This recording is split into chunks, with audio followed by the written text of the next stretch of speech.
Where do songs come from? Sometimes in the search for a sound, we go outside of our comfort zone and discover new things. I asked Pat and Dennis to come in and talk about process and their collaboration.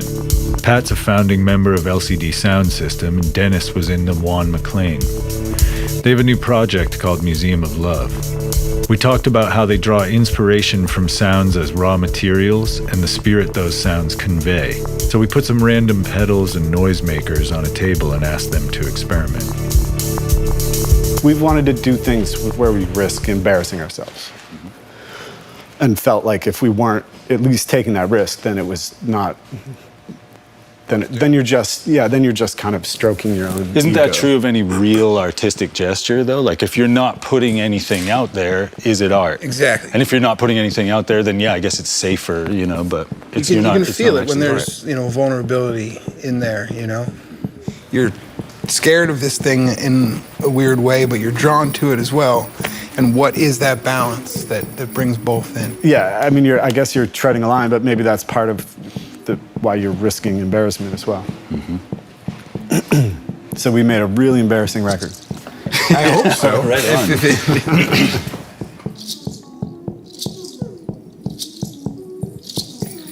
We don't have like some overarching idea that we're gonna make this thing. We're trying to find something and trying to get to a place where maybe we're both a bit freaked out and pull that out of it.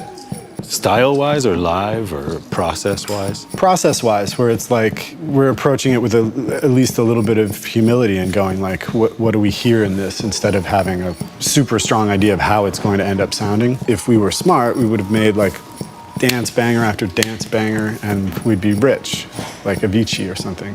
But instead we were like, let's see where this goes, and we ended up making like a album that has an arc, and some of it's dance music and some of it's not. It's like a 70s, adult-oriented rock record for grown-up people. It's like Paul Anka. It's awesome. No, but it's good. What informs your process now as far as your musical history? There was an element of danger thing that we had touched on earlier, again, like I'm going back to that, but does that danger element start with coming from a more rock background? What we were talking about before is that things that are beautiful have an element of terror built into them. So some really beautiful Scott Walker thing could be super dark. Mm-hmm. And we're drawing from that, as well as, loud, bombastic stuff that we grew up listening to that seems more terrifying.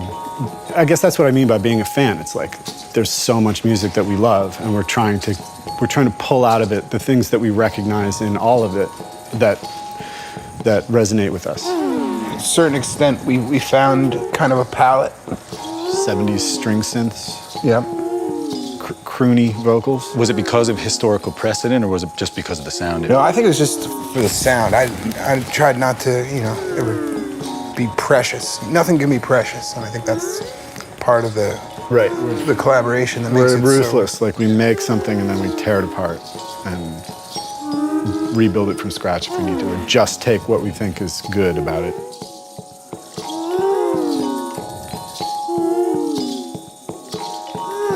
It's such a killer reference to go to the Scott Walker side of things too, because to me it's the sound of being bold as well. You listen to like Scott 3, and the first track, it's like It's Raining Today comes on, there's this crazed out tritone, string trill happening. And that's so bold, and as is 13 Songs by Fugazi, as is, like you referenced, Gigi Allen, which I couldn't believe that you referenced in conversation at all. Well, because to get to that, it's like trying to terrorize the audience into being there.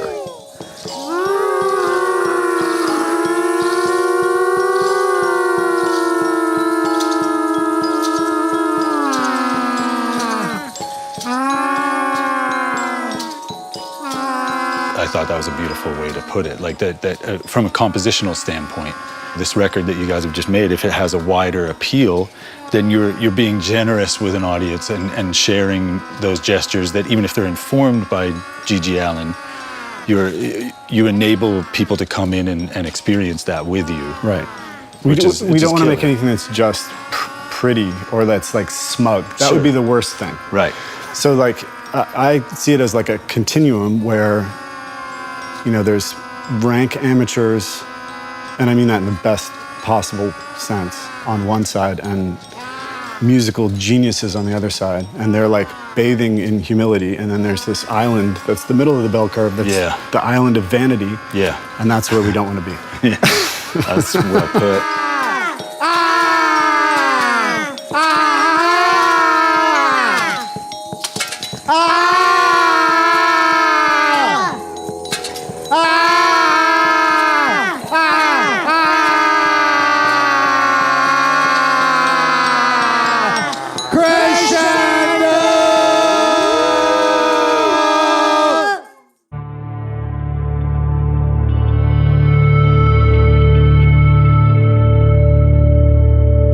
In the next episode, we'll explore distortion, reverb, and delay with William Tyler.